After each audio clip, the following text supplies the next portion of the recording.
President Yost, Auxiliary President Henney, Auxiliary President Lehman, and Director and good friend Jimmy Pascoe. We've worked together a long time. Thank you for inviting me to join you today and for the service you've extended to this nation. I'd also like to thank the Attorney General, Attorney General Garland, Attorney General Gupta, Homeland Security Secretary Mayorkas, and the Director of the FBI and Secret Service, Alcohol, Tobacco, and Firearms, U.S. Marshal Service, U.S. Capitol Police, all for being here, but for your leadership. We're also joined by my longtime friends, Senator Patrick Leahy and House Majority Leader Steny Hoyer. Before I begin, let me say a word about yesterday's mass shooting in Buffalo, New York. A lone gunman, armed with weapons of war and hate-filled soul, shot and killed 10 innocent people in cold blood at a grocery store on Saturday afternoon. Jill and I, like all of you, pray for the victims and their families and a devastated community. I've been receiving updates from my team in the White House that's in close contact with the Justice Department. We're still gathering the facts, but already the Justice Department has stated publicly that it is investigating the matter as a hate crime, racially motivated act of white supremacy and violent extremism. As they do, we must all work together to address the hate that remains a stain on the soul of America. The hearts are heavy once again, but a resolve must never, ever waver. No one understands this more than the people sitting in front of me, moms, dads, children, family members, about how those folks in Buffalo feel today when they got the call. They're pulled into us as if you got pulled into a black hole in your chest. There's no way out. Jill and I know, we know no memorial, no gestures can fill the void in the hearts they have now, or that you who've lost someone feel as well. Being here today and hearing the name of your husband, wife, father, mother, son, daughter, brother, sister, brings it all back as if you got that phone call 10 minutes ago. The American people, we owe you. You know, you sit down in the street, your normal families, all neighbors, and every day you worry, and you worried you'd get that phone call as they pinned on that shield. And now you look at an empty chair. Although I didn't personally know your husbands, wives, sons, daughters, brothers, sisters, I knew them. They were the first ones to run in to help when everyone else ran away when we were kids, when we were young men and women, even in grade school. They'd jump in when someone else was threatened or being bullied, regardless of the odds. Think about it. It was part of their DNA. They didn't think about it in terms of serving, protecting, and defending, but that's what they did. They served even before they put on that shield. They protected, and they were there. Being a police officer is not just what they did, it's who they were. I was telling the president of this organization, I grew up in a neighborhood where he became a cop, a firefighter, or a priest. I wasn't qualified for any of them, so here I am. But all kidding aside, we expect so much from our law enforcement officers today. This is a different world we're in. Just in the last several years, it's so much more complicated. The job is complicated. Yet we expect so much more of all of you. We expect you to be drug counselors for the 100,000 overdose deaths that took place this year. 100,000. We expect you to counsel those who speak to a couple in the midst of a violent confrontation, a husband and wife, man and woman. So many of you are literally and figuratively get caught in a crossfire. You're not trained psychologists. You're law enforcement officers. We expect you to be everything. We expect everything of you. Being a cop today is a heck of a lot harder than it's ever been. COVID-19, 1 million deaths in America, leaving behind, the estimates indicate, 9 significant family members or other. We'll also look at that empty chair at the kitchen table. So many kids left behind because of COVID, schools closing down. You're engaged in longer shifts. The strain and stress of it all is why I continue to be so committed to do more, do better, to keep you safe, to keep our community safe, and to build trust and respect that everyone deserves, particularly all of you. We should focus on and fund the things we know that work, like crime prevention and community policing. Not 1 cop in a car, but 2 walking the street. Cops who walk the beat, who know the neighborhood, who can restore trust and safety. Folks, the answer is not to abandon the streets. It's not to choose between safety and equal justice. And we should agree, it's not to defund the police. It's to fund the police. Fund them with the resources, the training they need to protect our communities and themselves and restore trust among the police and the people. My dad used to say, when someone would say, "Let me tell you what I value, Joe," he'd look at them and say, "Don't tell me what you..." My dad was a well-read, high school educated man who was a graceful man. He said, "Don't tell me what you value. Show me your budget, and I will tell you what you value." Well, here's what I value. As soon as I came to office, we inherited a raging pandemic with only 2 million people vaccinated. We needed to rebuild our economy and restore public safety. We understood the risks that communities could face with rising violence during the pandemic, and at a time when state and local budgets were shrinking because they didn't have the tax base. They're having to lay off cops, firefighters, teachers. They're under tremendous strain.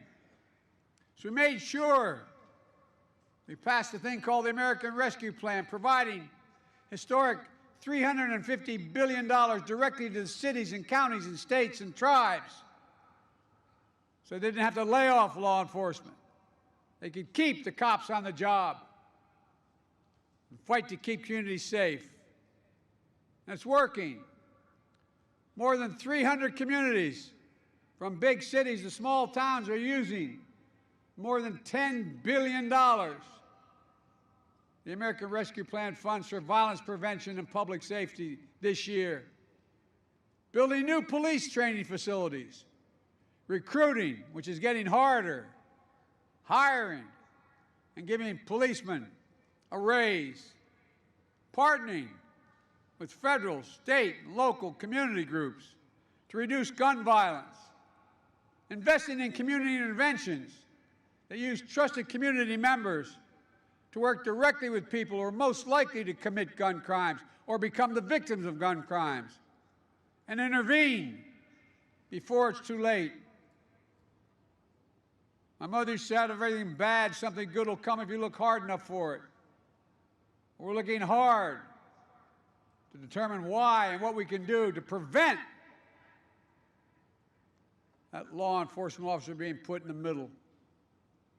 I'm encouraging every mayor, governor, to use the American resource money they have, and they have it now. You spend it now. This summer, when crime historically spikes, and this rescue funding for police is part of a comprehensive strategy to combat violence in America. I've laid out this plan to all the police agencies, and they're taking a good look at it. With my budget last year, we increased funding for state and local law enforcement by not almost, 29%.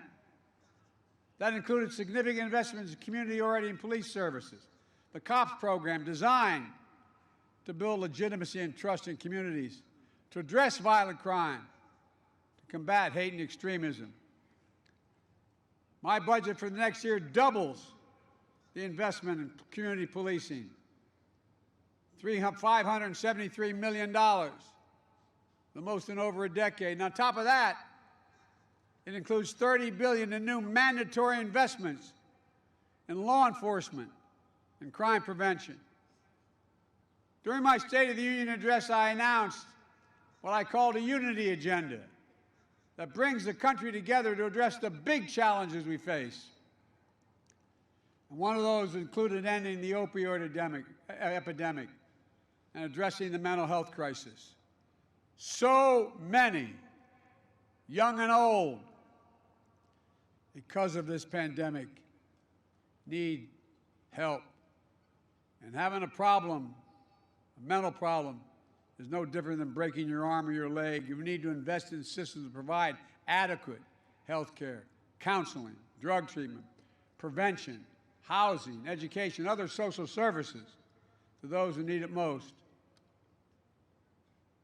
Right now, in most places, you serve your time in prison, you get a bus ticket and $25, and you end up under the same bridge you got arrested under the first time. They should have access to education and housing. Give them a chance to move beyond where they were. I'm committed to investing in mental health services, so we have more school counselors, psychologists, and social workers working alongside you. At the same time, we have to do more to protect our officers' mental health and emotional well-being. Suicide was the second highest cause of death with law enforcement officers in 2021, surpassed only by COVID-19. Last November, I signed laws that extended critical peer counseling, mental health resources for officers, expanded eligibility for benefits, first responders who are disabled in the line of duty. It's not unusual. We were talking briefly about the impact on the post-traumatic stress. How many police officers have multiple times been put in line and had to do things that they didn't have to think they'd have to do?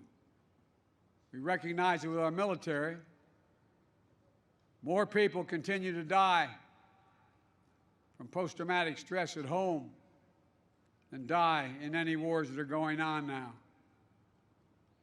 20 a week. It matters. We face up to it and help these folks, everyone. There are other areas we need to continue to work on together. 40% of all the calls that result in an officer's death are calls to intervene in a domestic violence dispute. Let me say it again. 40%. We expect officers to have degrees in psychology. We expect them to have things that are beyond the capacity of any PhD or doc or anybody else. That's why it's so important to get reauthorization of the Violence Against Women Act, providing critical resources for law enforcement. And I want to acknowledge law enforcement's constructive role in trying to reach an agreement on meaningful policing legislation in Congress. We haven't gotten there yet. We must get there to strengthen public trust and public safety. 2021 was one of the strongest years on record when it comes to federal support delivered to state and local law enforcement. While these are important steps, there's much more work to be done. I'm committed to being your partner, as I always have. Let me close with this. Jill and I know how it is when there's a memorial service for our son who won the Bronze Star and Conspicuous Service Medal in Iraq. We're proud, but we're also, it's bittersweet because you remember everything. I want to thank the families that are here. It really takes courage to show up because everything comes back. Everything comes back. A short walk from here at the National Law Enforcement Memorial, there's a quote engraved on the wall. And the quote goes, "It's not how these officers died that made them heroes. It's how they lived." To the families, children, now we have some idea how hard it is. But I promise you, the day will come when the memory of your loved one, you open that closet door and you smell the scent, or you go by that park you used to walk in, or you hear that song.